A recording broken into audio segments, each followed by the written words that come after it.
예, 여러분께서도 쭉 얘기를 들으셨습니다만 요새 아무래도 가장 뜨거운 부분이 바로 청와대 문건 유출 파동이 아닌가 싶어가지고요. 오늘 약간 차례가 바뀌었죠. 오늘 바로 시사멘토 시간에 모시는 박찬종 변호사와 함께 역시 이 문제, 법률적인 문제를 하나하나 짚어보겠습니다. 어서 오십시오. 안녕하십니까? 안녕하십니까? 예. 자, 저희가 지난 금요일에도 잠깐 말씀을 나눴었는데 이 문제에 대해서는 박근혜 대통령이 지금 오늘 발언을 수석 비서관 회의에서 했는데 그거 보셨죠? 일단 그거 어떻게 평가하십니까? 현재 대통령으로서는 예. 그 수준과 그 내용 정도로밖에 말씀하실 수밖에 없고 예.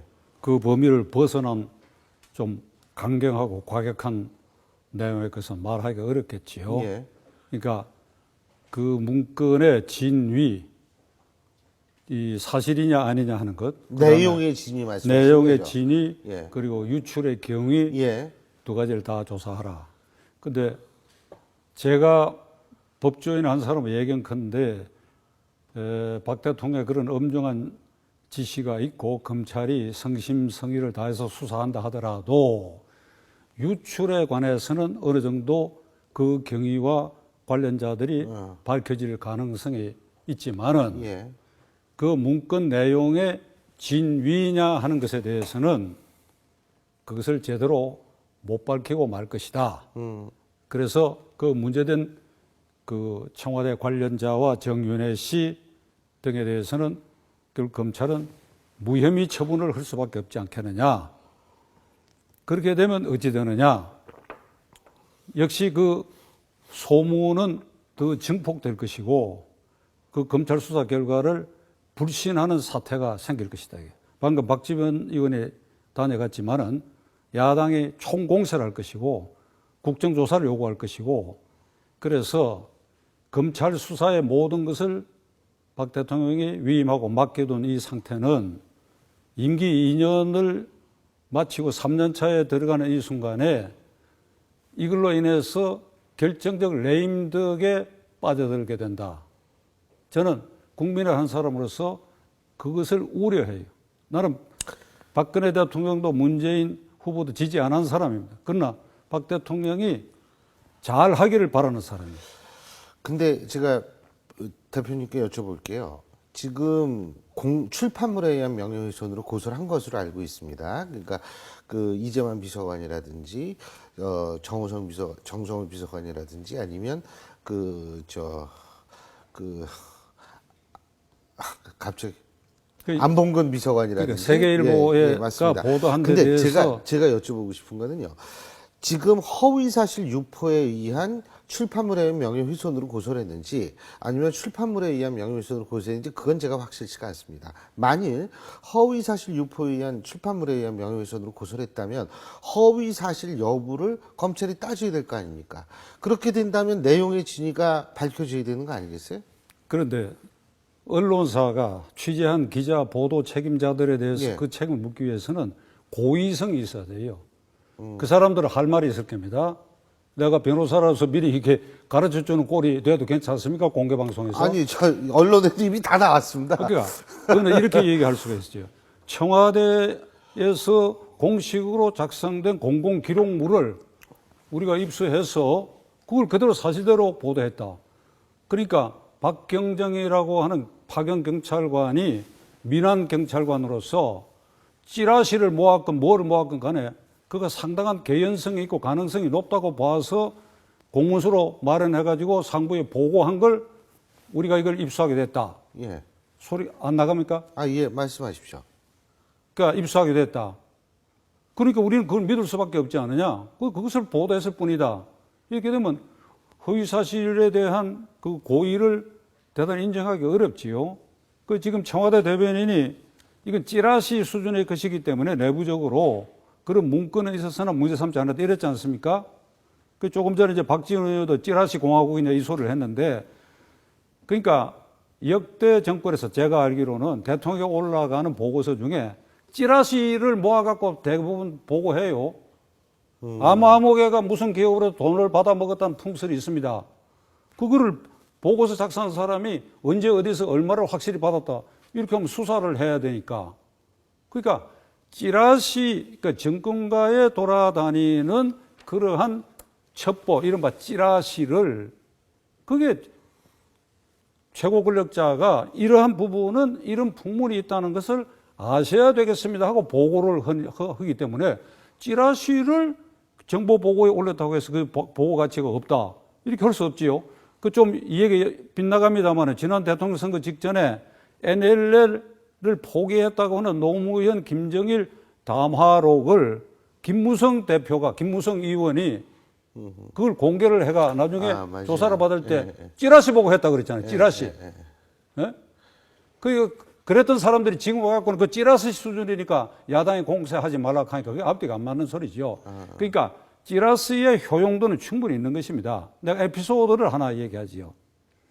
이후락 정보부장이 정보부에서 정기적으로 대통령 올리는 보고서에 수시로 정보부장 이후락의 동향이라고 하는 항목을 넣어가지고 자기 이름으로 올리는 보고서에 자기의 동향회가 자기가 만드는 증권가에서는 거예요? 이후락이가 A 기업, B 기업으로부터 돈을 삥땅하고 있다는 풍설이 있으면 보고를 올려요. 보고를 올렸다고. 근데 그게 이제 반응이 그 이제 후일담인데 그 올렸다 하는 것은 제가 그 당시 그 관련자들로부터 확실히 들은 얘기니까. 그럼 대통령의 반응이 나는 두 가지라고 추측되는데 하나는 너 정직하구나. 두 번째로 그래 조금만 삥땅하지 많이는 하지 마라. 네, 그러니까 예. 찌라시니까 효용 가치가 없다. 찌라시니까 허무맹랑하다. 지금 이 사태는 그렇게 하면 해결이 안 된다 하는 것을 난 박 대통령에게 말씀드리고 싶어요. 그러니까 예. 검찰이 못 밝혀냈다. 그러면 모든 게 끝나느냐? 아니다 이게. 근데 이게 그 지금 이제 유출 경위 같은 거를 이렇게 놓고 봤을 때요. 권력 투쟁의 가능성이 자꾸 얘기가 나오고 있는데 그 부분은 어떻게 보십니까? 충분히 가능성이 있다고 봅니다. 우선 나는 이제 확정은 없지요. 예. 김영삼, 김대중, 노무현, 이명박까지 반드시 측근 주변에 권력 투쟁이 있었고 암투가 있었고 그거야 권력주의니까 그렇겠죠, 그죠? 반드시 있고 예. 이것은 더 확대하면 박정희 대통령 때도 있었고 그 권력 투쟁 암투의 극단적인 것이 11.6 사태 결국 대통령 시해하는 사태로까지 발전했잖아요. 동서강 왕조사에 암투 없고 사람 모여서 권력 중심의 그 주변에 암투 없고 투쟁 없는 건 없어요.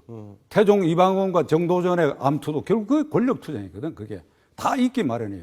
그래서 우리는 주목해 왔던 것이 박근혜 대통령 이게 공식인데 대한민국에서도 이게 공식이란 말이에요. 박정희 전두환 오면서 문민시대도 이게 하나의 공식이야.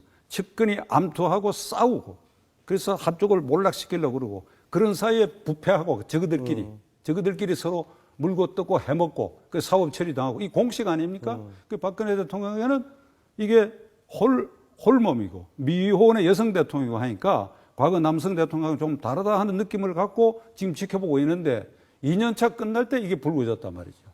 그러니까 이를테면 김기춘 실장 거기에 박지만 그 대칭해서 3인방 정윤회 이렇게 돼 있잖아요.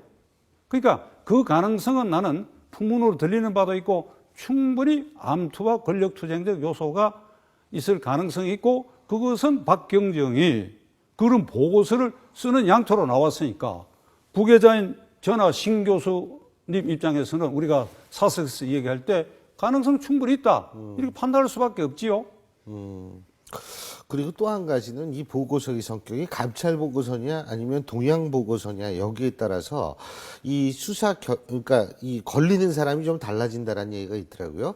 예를 들면 동향 보고서 수준이다 이렇게 된다면 명예훼손이 성립될 가능성도 생기는데 반면에 감찰 보고서라고 얘기를 했을 때에는 그러니까 민간인인 정윤회 씨에 대한 불법 사찰 가능성도 제기될 수 있다 이런 분석이 있던데 그 불법 사찰 되는 겁니까 법적으로?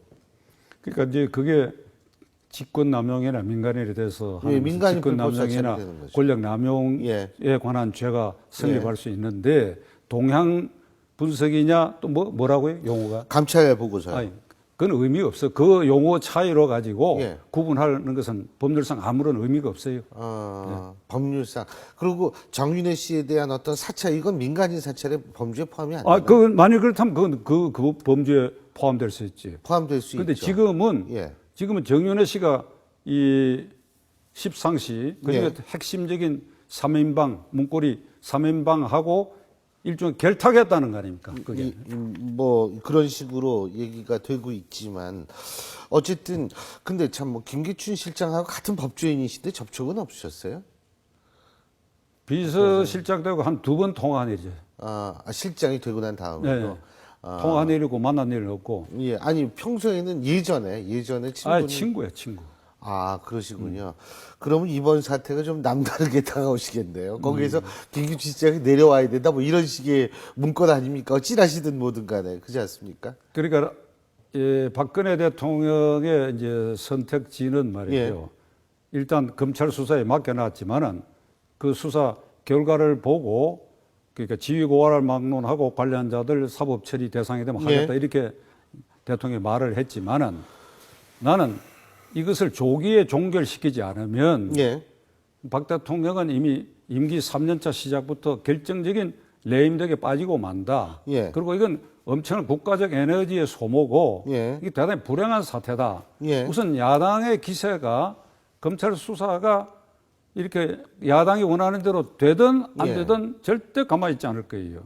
국정조사 특검 요구 이제 계속 나가게 되면 그리고 박 대통령 자신이 지금 이 사태 발생 후에 그의 머릿속에 주로 뭐가 들어앉겠느냐를 우리가 생각해 봐야 돼요. 지금 이제 경제 위기가 시시각각으로 다가오고 있지요. 석유 파동도 오지요. 그것이 우리에게 유리한 면도 있고 불리한 면도 있고 하는데 그리고 이제 사자방 문제도 있지요. 그러니까 여러 가지 문제가 있는데 그것에 신경을 쓰고 골몰아야 되는데 상당 부분을 측근과 관련된 이 문제에 대해서 자연히 골몰할 수밖에 없고 속을 썩일 수밖에 없다. 속을 썩인다고 하면 좀 대통령에 대해서 좀 외람된 표현인데 그럴 수밖에 없다 이거지. 그리고 국민들은 이게 짜증이 난다. 짜증이 나면서도 한표로 깊은 관심을 갖고 있다. 박 대통령을 반대하는 사람들은 여기 아주 전심전력이라고 하면 어폐가 있지만 몰두해서 이 사태 추이를 지켜보게 되거든요. 그럼 이게 레임덕이 되고요. 그러니까 대통령께서 어떤 선택을 하기 전에 나는 오늘 이 YTN을 통해서 김기춘 실장이 내 친구지만은 김기춘 실장과 문고리 3인방 그리고 정윤회 씨에게 건의하고자 합니다.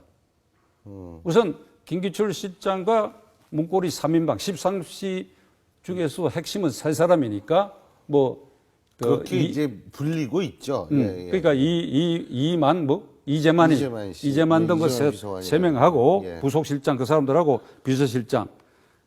그러니까 이 4사람은 즉각 그 자리에서 물러서라 이게. 대통령이 말려도 물러서라 이게. 김기춘 실장 물러서야 할 이유가 있지요. 검찰 수사와 관계없이 일단 이 공공기록물이 유출됐다. 그럼 청와대 누가 책임을 져야 되겠어? 그러니까 정치적 책임을 져야 될 것이고 사법적 책임은 나중에 그 단계별로 따져봐야 되겠지만 그 책임이 있고 그다음에 김 실장과 3인방은 이게 일종의 대결 구도로 이 사건의 중심에 선 사람이에요. 그러니까 김기춘 실장은 대통령이 말려도 그냥 물러서야 되고 이 3인방은 이런 생각은 있을 것입니다. 개인적으로. 우리가 10여 년 모신 분을 대통령을 만들었다. 그럼 거기서 우리 열심히 일하고 있다. 나는 아무런 관련이 없다. 나는 억울하다. 억울하죠. 그러면서 이제 그중에 한 사람이 차라리 잘 됐다. 이걸로 이 진상이 밝혀지길 바란다. 이게 굉장히 위험한 생각이야. 차라리 잘 됐다. 검찰 수사로 진상이 밝혀지길 바란다. 진상이 안 밝혀지면 어떻게 하느냐. 그러니까 나는 이 3사람이 다 젊은 분들인데 억울하고 분하고 하더라도 지성껏 모셨던 분이 대통령 되셨으니까 그에게 부담을 덜 준다는 생각으로 박 대통령을 자유롭게 하기 위해서 그 사람 물러서고 그다음에 하나 빠지면 안 돼. 아무리 시간이 돼. 정윤회 씨는 앞으로 남은 3년 대통령 임기 기간 그것도 대단히 억울해요. 나는 정윤회 씨를 왜 박 대통령이 적소에 배치해서 공개적인 자리를 안 줬는가 유감인데 본인도 억울할 거예요. 그러나 그가 모셨던 분이 대통령 돼가 이런 슬럼프 내임덕에 빠졌으니 정윤회 씨도 3년 동안 어디 꼭 꼭 숨어라. 알겠습니다. 어떻게 숨어야 되는 건 다음 시간에 다음 말씀드릴게요. 주에, 아니 다음 주가 아니라 다음 금요일 날 말씀해 주십시오. 오늘 말씀 여기까지 듣겠습니다. 고맙습니다.